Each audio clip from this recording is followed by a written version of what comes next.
in the hole. Exploration is a numbers game. You build the team, you mobilize the drills, and you fight the weather. But you can't force the ground to give up its gold. For the last few weeks, the core boxes have been quiet. No flash, no glitter, just the grind.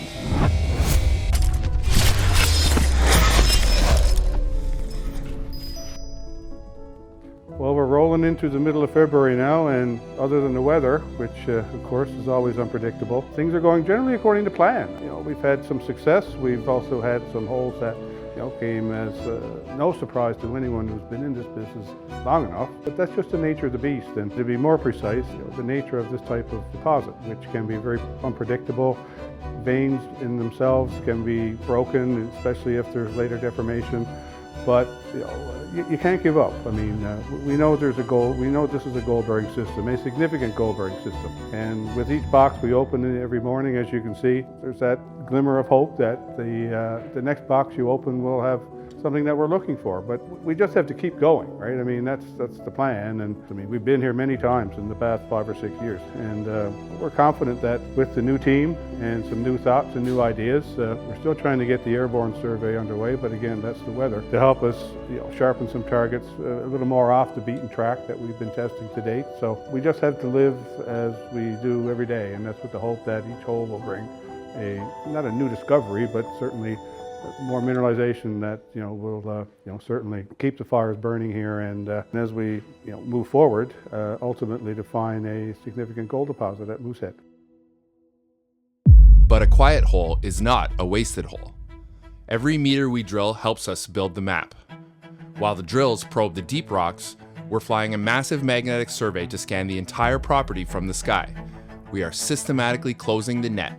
Gold exploration, in particular orogenic gold, has certain challenges that are really exclusive to that type of geologic environment. You're often looking for very narrow structures, and those structures can really only be detected and evaluated with diamond drilling. And this is where exploration in gold and in this type of environment gets truly exciting, because you can change the drop of a hat from what is a narrow, low-grade structure to something that's much broader and higher grade. And that's only tested with additional drilling. These type of deposits require tremendous amounts of drilling. One of the other ongoing activities at Pirate this week is we're actually initiating not one, but 2 separate airborne geophysical surveys. And at Treasure Island North, one of the things we recognized early on was the importance of high-resolution magnetics. And we've contracted a company, and because the geology is quite uniform between Moosehead and the remainder of the project, we're hoping we can map out not only where the Moosehead structure lies and trying to tie that into the bigger regional context, but looking for a lot of other structures that are going to be similar to Moosehead is what we're hoping for. So that's flying over 16,000 line kilometers across the northern part of the project. It's probably going to take us several months to complete that project.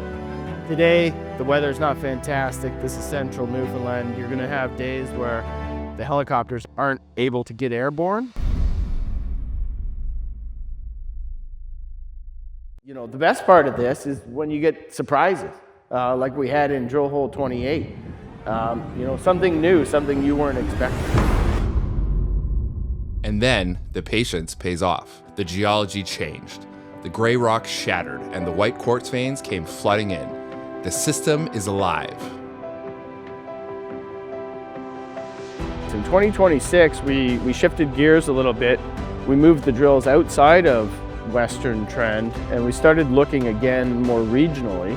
Our target evaluation had focused on looking again for these structures that are similar to Moosehead and just within the few kilometers of the primary Moosehead structure. So what that meant is we were looking at zones that could be 3-4 kilometers to the north, several kilometers to the west, and then we actually looked at the extension of the Moosehead structure itself. And the very first hole that they put in down to the south not only hit the Western Trend, but we hit a new vein. So this is hole PGC 26028. stepping south on Western Trend. It's a pretty decent step out, and at about 50 meters here, we're hitting a splay vein off Western Trend itself. It's definitely worthy of some follow-up, so I'll probably keep the drill here and replan a couple holes and target this vein again, basically with belandrite and sphalerite and visible gold. A vein that's appearing to look like a linkage structure between the eastern and western trends, and looks like a very encouraging target. So the team's continued to follow that vein. It's a brand new discovery that sits between the eastern and western trend, and we're going to continue to focus on that with one drill rig. Because this new vein is somewhat oblique to the western trend, we're able to actually target both zones with single drill holes. So not only are we targeting the new vein, we're continuing to expand the western trend at the same time. Given how discrete individual vein sets are within a system like this, it's to be expected that occasionally you're going to intersect something that's unknown, especially if you're drilling towards a known gold target. It's a good surprise. Looks excellent. And so far we've been able to continue to follow up on it. So 3 out of the 4 holes drilled at this target have returned visible gold. So it's a good start, and the vein remains wide open. The company cautions that the presence of visible gold mineralization is not indicative of high gold assay grades. So as I mentioned a bit earlier on, it just takes a little time and a little patience, and it seems like we've been rewarded again. We're back on, to borrow a phrase from another program, back on the gold again. Everybody's happy, and of course that generally does bring a change in everybody's attitude towards what's coming next. And I think, speaking of next, you stopped me. Hey? You stopped me. Ah, look at what I got. Check it out. What is it? Oh, crippleback. Yeah. Ah, cool. Permit. Oh, so we get to pick a few choice numbers. Yeah, well, I think we're due to go retest the 2024 stuff, you know. So that's the plan. So up and rolling. I think we just received our permit for our first holes under Pirate's leadership at Crippleback, a target that sits on the same geological structure as Moosehead and the Valentine Lake Gold Mine, but has a few other little surprises, I think, waiting for us. So within the next few weeks, we should be getting things mobilized down there. And yeah, like I said, if you don't like the weather in Newfoundland, just wait a day, and maybe that same attitude should go towards drilling as well.